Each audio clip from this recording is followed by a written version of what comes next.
Cette dernière est institutionnalisée et respectée dans ses droits de contestation et de critique du régime en place, mais a en même temps l'obligation, entre autres, de respecter les règles du jeu démocratique. Le multipartisme doit être pour nous un pilier fondamental de la démocratie et nous devons éviter que ce pluralisme démocratique devienne encore une transition vers une société monolithique dans laquelle une seule idéologie serait tolérée. Le peuple togolais a opté pour la démocratie et non pour l'à peu près démocratique. L'alternance au pouvoir doit donc être une réalité et les dirigeants battus à l'issue d'élections libres et régulières, telles que notre système démocratique l'exige, doivent accepter de se retirer pour laisser la place à la nouvelle majorité.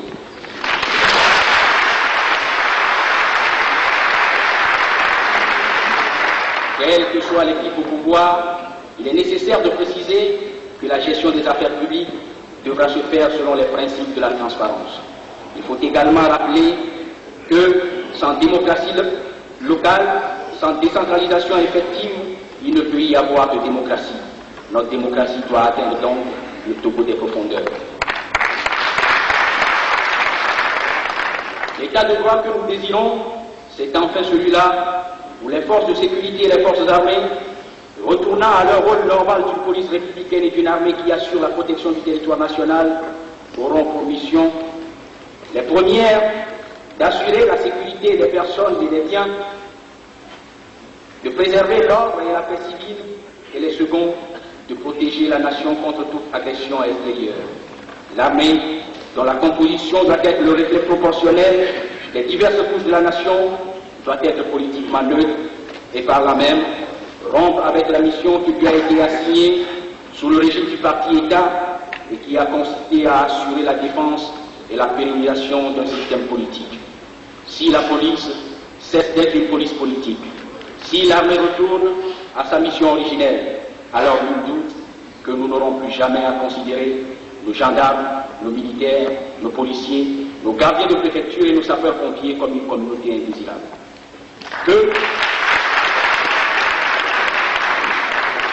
Que nos forces de sécurité et notre armée cessent de terroriser nos paisibles populations et elles pourront vivre en parfaite harmonie avec le peuple.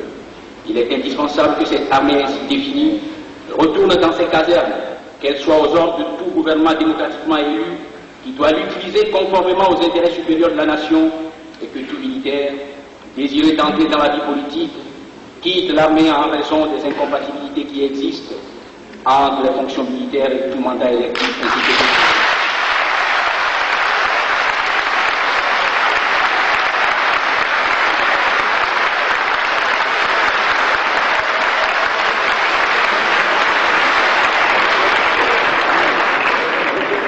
la conférence nationale souveraine, en raison des considérations géopolitiques qui existent dans notre sous-région, a demandé que l'ennemi potentiel numéro 1, défini jusque-là, ne soit plus considéré comme tel, et il est convenu désormais que la définition des ennemis potentiels du Togo soit fonction des menaces qui pèsent sur l'Afrique en général et la sous-région en particulier. Partant de tous ces principes généraux, nous avons opté pour un régime avec un président de la République élu au suffrage universel pour un mandat de 5 ans renouvelable une seule fois, un Premier ministre issu de la majorité parlementaire et une Assemblée nationale avec une seule chambre. Ce système, qui en réalité n'est que le régime semi-présidentiel, devra tenir compte de nos réalités profondes dans sa constitutionnalisation. En attendant la rédaction et l'adoption de cette constitution et les diverses élections qui doivent réellement inaugurer notre entrée dans la démocratie, vous avez mis en place une loi constitutionnelle pour la transition et unanimement désigné un Premier ministre en la personne de Maître Joseph Kofigo,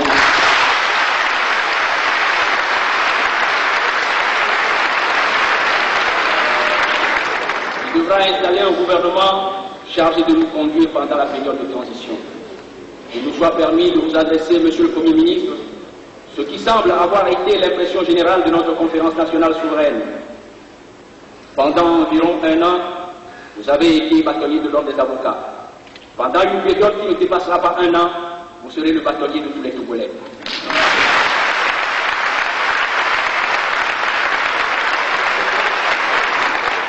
La nation vous a porté à ce poste.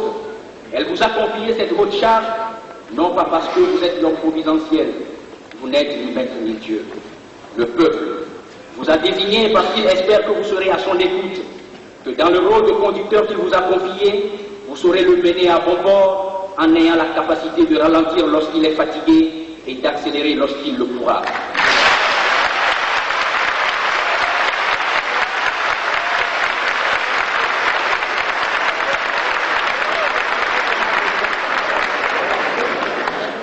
Vous devez écouter la volonté du peuple.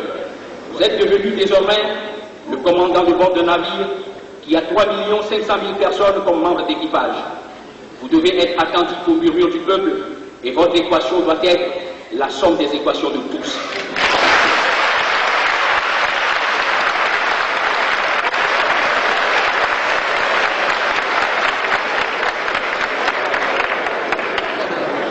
Votre tâche ne sera pas facile dans cette période difficile que traverse la nation.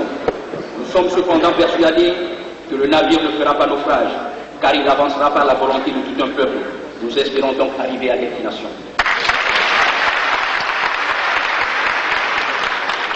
Mesdames, Mesdemoiselles et Messieurs, nous avons décidé de travailler, de tout faire pour atteindre le degré maximum de développement dans un État où la liberté est garantie.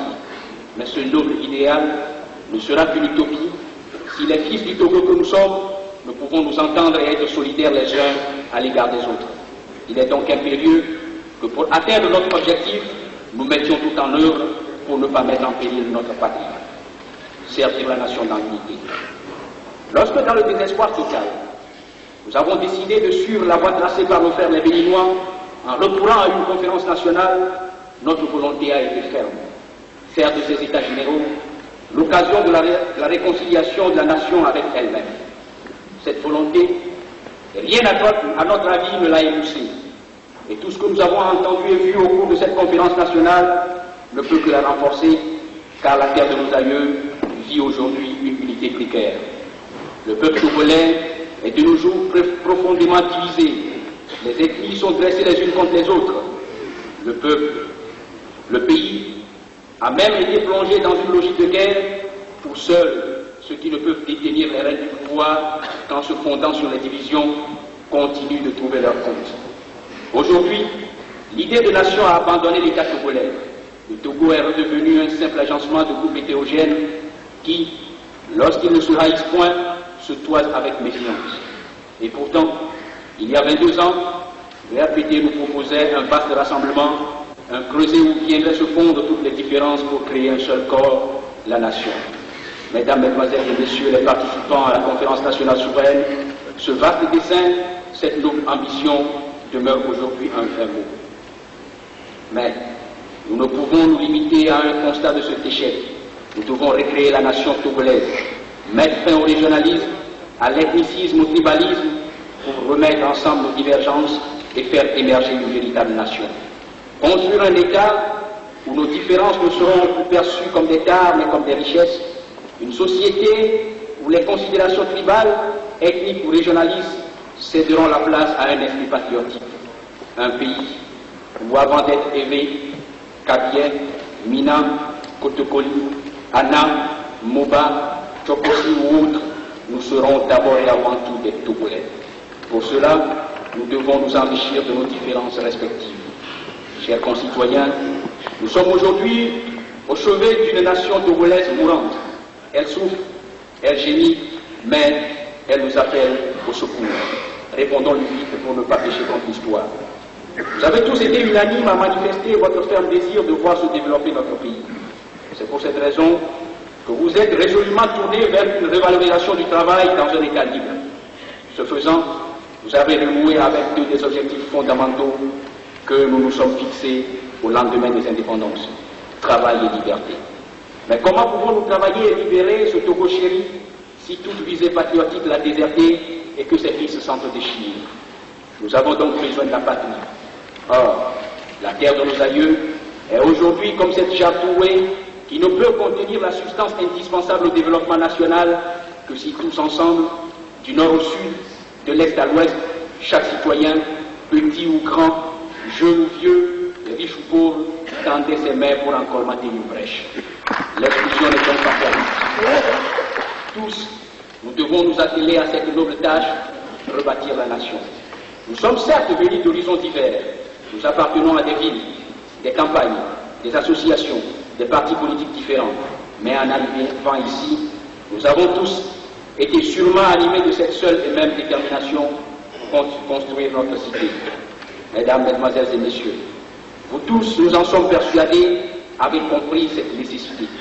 Et c'est pour cela que nous avons accepté que le prélat que nous avons désigné pour diriger nos travaux mette tout en œuvre pour ramener au sein de ces importantes assises les délégations qui, à un moment donné, ont cru devoir les déserter. C'est également pour cette raison que nous nous sommes inquiétés de l'absence de nos frères les soldats et que nous avons toujours lancé un appel à leur retour parmi nous. C'est enfin pour cela que nous avons décidé de restituer au peuple son histoire et sa mémoire en réhabilitant Sylvanos Olympio et tous ceux qui ont pris part décisive